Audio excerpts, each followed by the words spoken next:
நேத்து ஃபுல்லாவே சமைக்காம தயிர் சாப்பாடு வச்சு ஓட்டியாச்சு. ஆனா, இன்னைக்கு அப்படி இருக்க முடியாது. கண்டிப்பா சமைச்சு தான் ஆகணும். ஏன்னா, ஹஸ்பண்ட் காலேஜ் போகணும். அதனால காலையில எந்திரிச்சு வந்ததுமே 2 அடுப்புல 2 குக்கர வச்சு விட்டாச்சு. ஒண்ணுல வந்து சாப்பாடு வச்சுக்கலாம். இன்னொன்னு வந்து தட்டப்பயிறு வேக வச்சுக்கலாம்னு சொல்லிட்டு, சாப்பாட்டுக்கு அரிசியும் போட்டு விட்டுட்டு, தட்டப்பயிறுமே போட்டு விட்டுட்டேன். தட்டப்பயிறு வந்து குழம்பு வைக்கிறதுக்காக தான் ஊற வச்சிருந்தேன். ஆனா, ஹஸ்பண்ட் சொன்னாங்க, "எனக்கு ஒருத்தனுக்காக எதுக்கு நீ வந்து குழம்பு வைக்கிற? பேசாம வேக வச்சுட்டீன்னா எல்லாருமே சாப்பிட்டுக்கலாம்." அப்படின்னு சொல்லிட்டு சொன்னாங்க. சரின்ட்டு அந்த மாரி வேக மட்டும் வச்சு எடுத்து வச்சாச்சு. அதுக்கப்புறமா வெளியில வந்து உட்காந்து வெங்காயம்லாம் தொளிச்சிட்டு போயிட்டு, நைட்டே வந்துட்டு பொரியலுக்கு காயெல்லாம் கட் பண்ணி வச்சிருந்தேன். நைட்டு கொஞ்சம் டைம் இருந்துச்சு. பொரியலையுமே தாளிச்சு விட்டாச்சு. ஒருத்தவங்க வந்து கமெண்ட்ல கேட்டிருந்தாங்க, வெங்காயம்லாம் போட்டு பொரியல் தாளிக்க மாட்டீங்களான்ட்டு. டைம் இருந்துச்சு அப்படின்னா, கண்டிப்பா வெங்காயம் போட்டு தான் தாளிப்பேன். டைம் இல்லைன்னா வெறும் காயவே தாளிச்சு வச்சுருவேன்.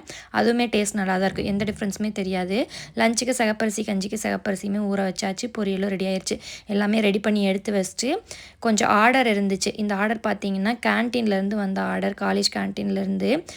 கொஞ்ச நாளாவே வந்துட்டு நான் தான் ரெடி பண்ணி குடுத்துட்ருக்கேன். இந்த கப் கேக்கு, பர்த்டே கேக் எல்லாமே. அதுக்குமே ரெடி பண்ணி எடுத்து வச்சுட்டு, அதையுமே கொண்டு போய் குடுத்துட்டு வந்தாச்சு. குடுத்துட்டு வந்ததுக்கப்புறமா அப்பாடான்னு ஒரு காஃபிய குடிச்சிட்டு, ஸ்டிச் பண்ணிட்டு இருந்தேன். இன்னைக்காவது இந்த ப்ளவுஸை ஸ்டிச் பண்ணி முடிச்சிடணும்னு நினச்சேன். ஆனா, இன்னைக்குமே என்னால முடிக்க முடியல. என்னோட வீடியோஸ் பிடிச்சிருந்துச்சுன்னா லைக் அண்ட் சப்ஸ்கிரைப்